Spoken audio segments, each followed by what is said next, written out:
When somebody with a fearful avoidant attachment style falls into limerence, it can feel like one of the most intoxicating things ever until they literally go stone cold and pull the plug completely. So in today's video, I am actually going to take you through what happens when the fearful avoidant attachment style falls into limerence. What does this look like? We'll talk a little bit about what limerence is at a brief level.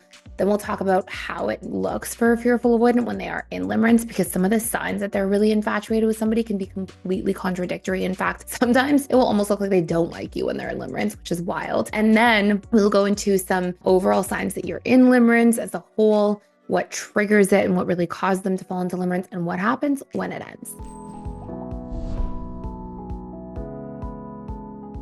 So if you're new to this channel, my name is Gibson. I put videos out here every single day all about limerence, attachment styles, relationships, and really how to heal our attachment style and become secure, which is the body of work called integrated attachment theory that we publish. And it's all about leveraging neuroscience and the subconscious mind to really rewire our maladaptive attachment patterns so we can get real results in terms of healing. So let's talk about limerence. So first and foremost, if you're not familiar, limerence is something that was originally coined by a psychologist named Dorothy Tennov. I believe it was in 1979.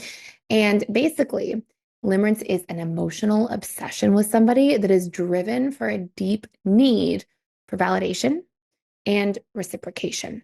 It's usually marked by things like intrusive thoughts, really having like a lot of obsessive, consistent thinking about somebody, emotional highs and lows around them, and a lot of fantasy, a lot of connecting with somebody in the fantasy world, often more so than in reality, because believe it or not, limerent relationships are often not that easy to have go well unless we get out of that active state of limerence as a whole. And one of the main reasons for this, although there's many, is that usually when you're in limerence with somebody, you're really creating this fantasy, this like idealized fantasy of a person being this perfect person with no flaws. And it's almost like you're projecting an image of themselves onto them, which when you're the person on the other end of that, it's kind of confusing and strange. You're usually like, wait, you don't even know who I am. Like, you have this idea about me and you have all these feelings for me, but you don't know who I am yet. And it can often feel kind of strange or uncomfortable for the person who is the object of limerence. And again, that in turn will often push that person away. But also, usually when somebody's in limerence, they're not normal. They're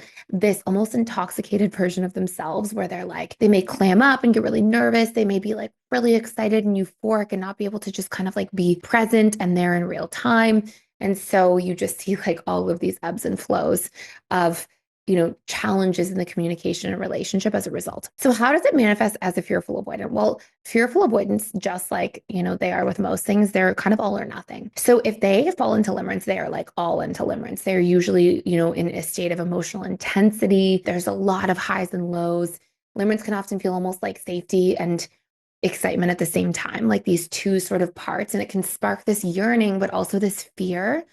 And sometimes, fearful avoidance can confuse being in limerence with somebody with, being in a place of like fate. Like I just met you and, fall in love at first sight. A lot of love at first sight is just limerence, especially when it's like unresolved trauma looping. A lot of times somebody reminds us of like a subconscious comfort zone of a really impactful experience we had as a child or in our early adolescence. And we feel this need to like resolve that experience that we had with somebody else through this person who's reminding us of that individual. And that can just be a trauma loop. And that's like something we can definitely make a separate video on. Let me know if you want to see more about that in the comments below.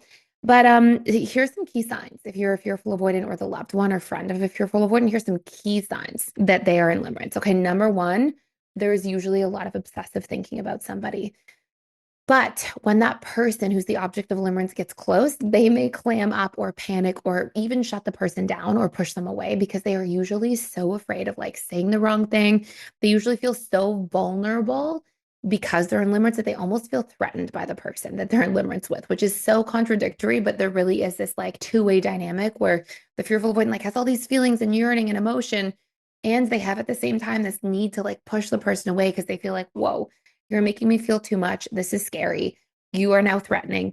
And so there's these really, really extreme mixed signals a lot of the time, especially early on. Fearful avoidance also will try to overthink all of the interactions with this person, even like decode hidden meanings, really dive into like all the nuances and details that can be really intense. And you may also find that they spend a lot of time doing the normal things you would see with limerence, like checking their social media, trying to get closer to this person, asking questions about this person, trying to like connect with the friends and family members of this person. Like if you have a group of friends, for example, and maybe it's like in your workplace and somebody, a fearful avoidance and limerence, they're going to usually try to get really close to like the friends of the object of limerence. I mean, there's a lot of these things because fearful avoidants are usually quite direct, very good at like sort of taking action towards things. So you'll see a lot of that in here for sure. If you're somebody who's truly interested in helping others while also securing financial freedom for your future, there is a limited time option to join our 50% off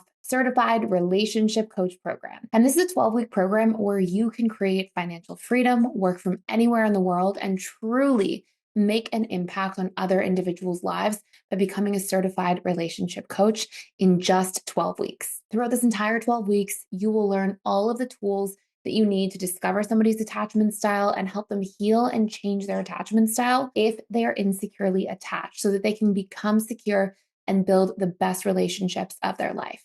On top of that, you'll learn all about the subconscious mind and how to actually rewire our painful limiting beliefs, our painful behavioral patterns, and help your clients learn their relationship needs, as well as the needs of their loved ones. You'll also learn how to build a thriving coaching practice and set yourself up for long-term success. You'll learn all of the business tips and tools you need to build funnels, leverage marketing strategies, and really thrive in the marketplace. Even if you have absolutely no coaching experience, this certification will give you everything you need starting from scratch to become a thriving relationship coach. You can find more using the link down below. A lot of things that trigger limerence in a fearful avoidant attachment style are things like trauma bonding. Okay. So if somebody kind of expresses a lot of like healthy behaviors in terms of like, connection or chemistry, that's consistent, you may actually see that this is something that fearful avoidants are less likely to fall into limerence around because the fearful avoidants, like their subconscious comfort zone is in this chaos. It's an all or nothing because that's usually how they grew up. And so there's chaos, there's all or nothing patterns, there's highs and lows, there's inconsistencies. Like fearful avoidance nervous system is usually stuck in a state of chaos, stuck in this perpetual fight or flight state. And honestly, a lot of fearful avoidants will fall into limerence with people who just re-trigger that state for them. So who are all or nothing themselves, really all in and then really pull away, really inconsistent or intermittent. Individuals who, love bomb them one day and give them these deep unmet needs, but make them feel a lot of like novelty, excitement, passion, depth, connection, and then suddenly are like missing in action, retreated, breadcrumbing, all these things. Like those are the types of things that will really cause them to fall into limerence. Of course, there can also be things like feeling chosen by somebody who they admire or feel like is out of their league. All of those things can often trigger limerence, but especially around needs too, by the way, of like if a fearful avoidant feels really seen, really heard, really connected. But I want to just be really clear and say like, unfortunately, it's not usually in a safe way. It's usually like seen, heard, connected, and then that's gone.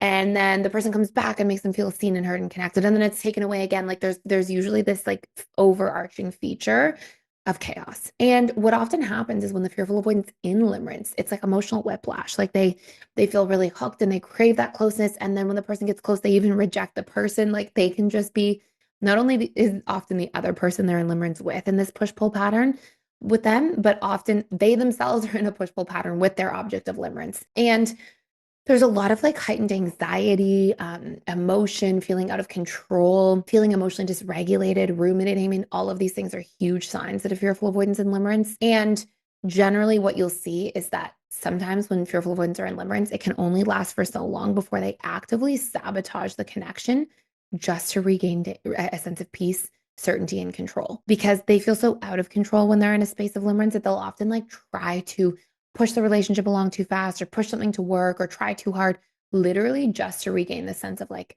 okay, I'm back in control again. Now, I want to share with you before I tell you what happens when limerence fades and what happens when it comes to an end for the fearful avoidant. But before I do, I just want to say if you are struggling with this, limerence is most often actually caused by deeply unmet needs that you have from your own childhood and also a bit of your own shadow. Usually people who you're most attracted to treat you the way that you treat yourself. And so there's some deep healing that limerence is there to bring to your awareness, to bring to the surface. If you want some help or support on that, I have a great course you can check out fully for free just for a limited time. It's all about overcoming limerence by healing those underlying attachment wounds that are pre-existing. So if you want some help and support in doing that, Limerence can bring some of the biggest breakthroughs for our healing because it's literally making you feel such strong emotion because it's representing such deep things. So there's a whole course you can check out fully for free for 14 days. I will put the link for that down below. We're actually doing a 14-day free trial just for a limited time. We do it for Mental Health Month in May, and you can actually check out that course fully for free and all the other courses in PDS just for a limited time. So you'll go in, you'll click that link, and then you'll just type Limerence on your dashboard and that whole course will come up. But it's a cool thing we do like twice a year, basically, just so that you can go in and get a chance to really go through and get active and check out the platform. Because there's a lot of really good resources in there. Now, when Limerence starts to fade, what you'll generally see is that the fear of flowing goes stone cold. Usually they feel like they swing from this person was like this amazing person, I had them on a pedestal, to actually, because they're black and white thinking, seeing all the negatives, all the flaws, all the kind of downsides instead. And once they sit there and get stuck in seeing the downsides, they usually end up being like, okay, that's it, shut down. And that's the end. And they often do not go back or think about that object of Limerence again. So I hope this gives you some pointers and some interesting information today. Thank you so much for stopping by and for watching. Please subscribe to this channel if you got a lot of value, and don't forget to check out that free trial down below that we just have for a limited time so you don't miss out. I will see you next time.